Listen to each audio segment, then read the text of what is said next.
Alright, I got another video for you guys. We're picking up where we left off in the last video.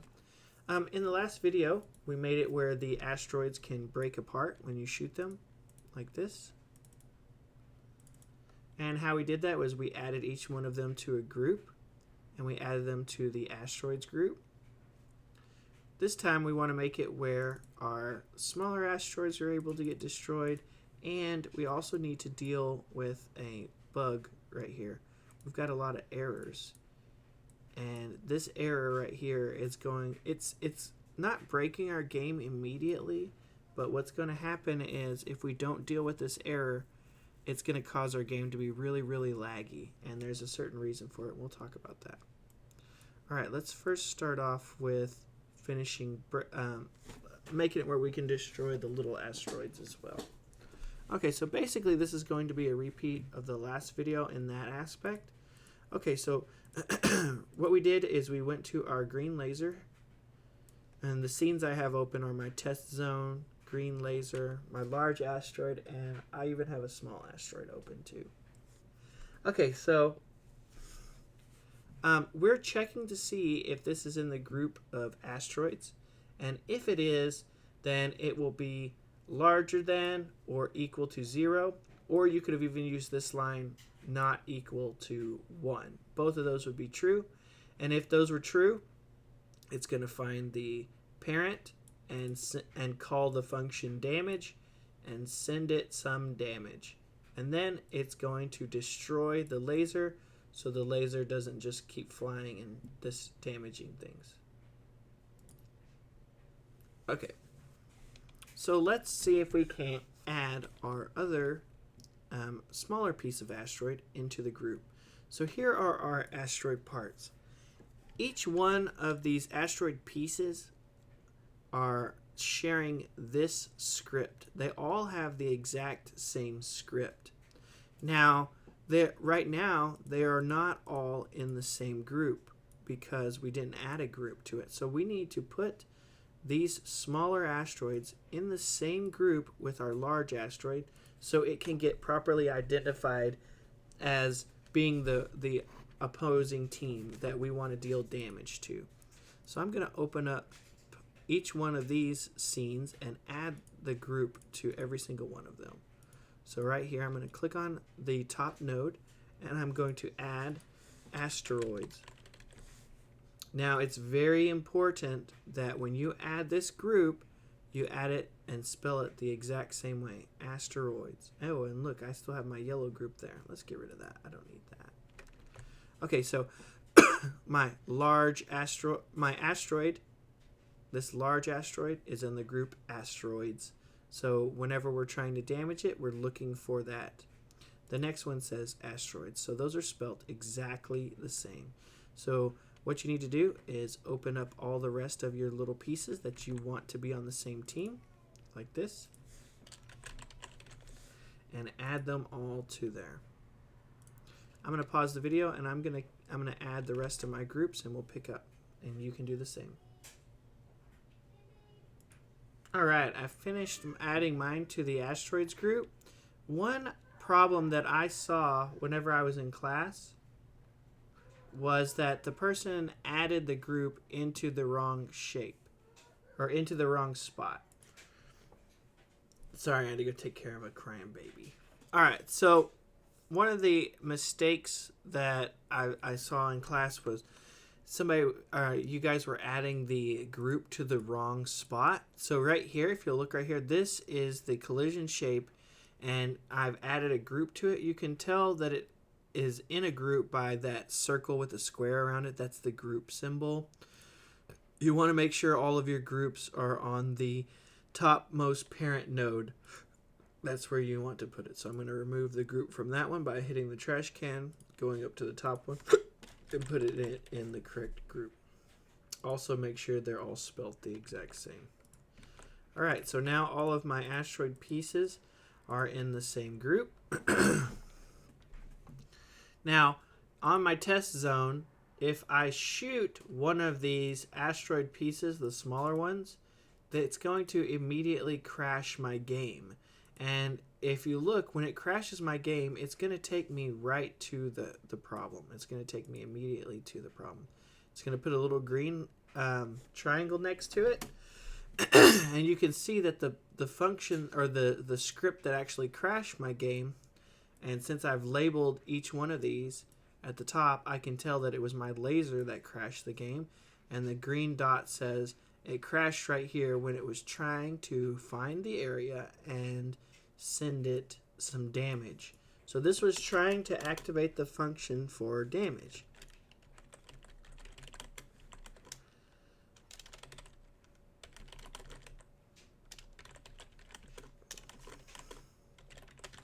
Okay, the reason why this crashed, I shot that little tiny asteroid piece and it did not have a function called damage. Let's go take a look at the little asteroid piece here. So here it is. There's nothing here at all. It's got nothing. So of course, whenever it tried to call the function damage did not exist at all. So we could fix this really fast. Function damage. And we're going to make it just like we did the other one. So you can look at the other one and see how we did it. Here it is right here. You could even copy and paste this part. Let's just do that. Why not? So we could just copy and paste this. Now, there's some other stuff missing that we still need to create. The things that's missing is, or one of the things is health right here. It doesn't have any health. So we need to create some health. No health. So I'm going to come up here to the top and I'm going to create the variable for health. And I'm going to make it equal to, let's start off with 2. So now it has health. So now this line doesn't give me a problem. This one doesn't give me a problem, but it says break up. It does not have a function for break up. Let's go take a look at the large asteroid. The large asteroid's breakup function was where whenever it breaks apart, it creates more asteroids, and we moved them around and stuff, and then finally it destroys itself to get rid of it. So we don't want to write all that stuff for this small asteroid, but we do need to have some type of breakup function. You could take this out and just write Q free right there just to destroy it, but I'm going to go ahead and make the same function. So it was called break up. And one of the reasons why I'm going to go ahead and make a function for this is there might be a time where I want to give some points after they break these little tiny pieces, and I would put that under this function. And your argument could be, well, why not just put that here too? Well, then what if I decided I wanted to add some more stuff? Like, I don't know, there's an endless amount of stuff. So I like to break them apart so I can kind of neatly package each one of these things and fix each one just in case there's a problem. I can go straight to the problem. Like if it's a damaging problem, I can go to this damage function. If it's a problem for whenever it breaks apart, I can go there, so on and so forth. All right, let's go take a look at our test zone and see if we can now shoot these little asteroid pieces without crashing our game. And we can. So now we can shoot all these little pieces, destroying them, and our game does not crash. Excellent. All right, but we still have this problem right here of all of these errors, this whole bunch of problems. It says, if we read it, it says, the area's shape is disabled. It can't change the state while flushing the queries. Try using call deferred or set deferred. What is all that? Okay, let me break it down to you in a with an analogy or an example or something. I don't know, whatever that's called. If you are trying to walk through a door, it's easy. You just, walk through the door, no problem. But if you have 100 people that are trying to walk through the door, all 100 people cannot cram themselves through the door at the exact same time. So you have to file in line. You form a line and then you walk through the door and the door works properly. This is what is happening right here. We are all trying to smash our way through the door at the exact same time, and it's causing problems. You can smash 100 people through a doorway, but it's not going to be pretty. And that's basically what's happening here. We're not at 100 people yet. We're at 3.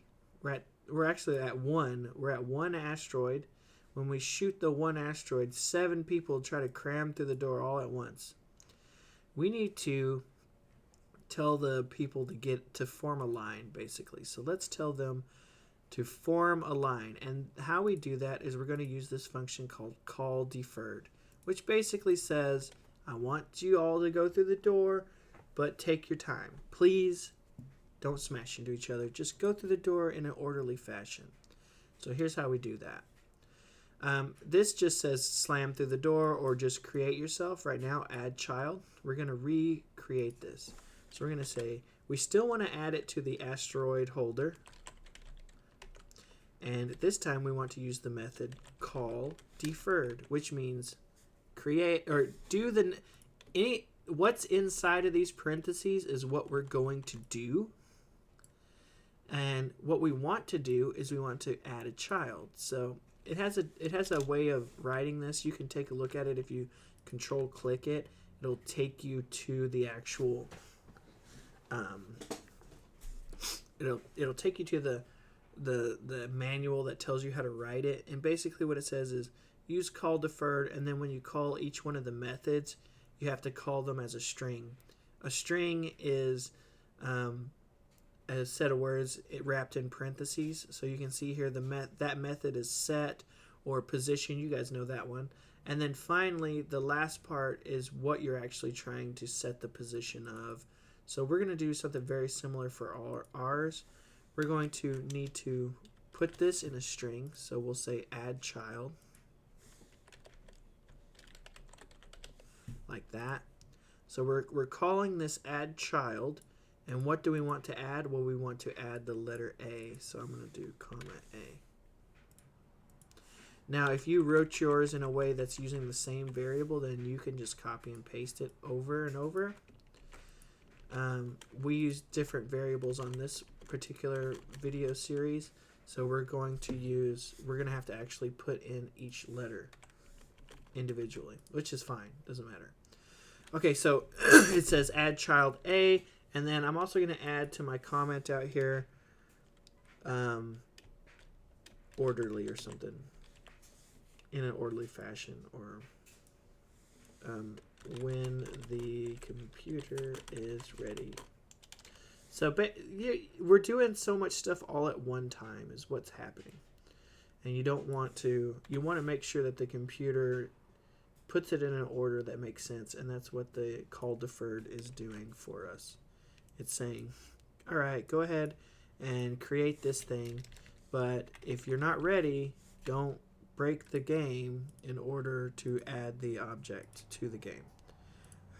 We want the object in the game, but we also don't want to sacrifice a bunch of frames to make it happen.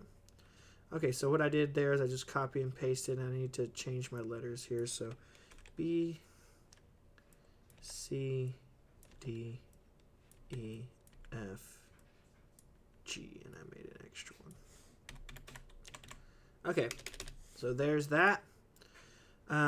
So we stored all the instances, we're adding them, but also we're considering when the computer is ready to actually add the thing, and then we spread each one of the pieces out, and then we destroy it. In my experience, using call deferred is pretty smart when adding something, especially if the something that you're adding is trying to also destroy itself. So all of this is happening in one frame. It's in one frame. It's like runs through all of this and then tries to destroy itself at the same time. It's not pretty. So that's why we're using the call deferred. All right, let's go ahead and play this again and see if we get those ugly errors. I don't see any ugly errors popping up, so that's good. Same thing. And I showed you guys that because I continued making this game, and I've made a bunch of asteroids, and when I was breaking them apart, those bugs they overwhelmed my computer and really, really locked it up. Okay, so we now have the asteroids that break into pieces, and we also removed the bug of crashing, I guess, or slow down. All right, that's it for this video. I'll see you guys in the next one.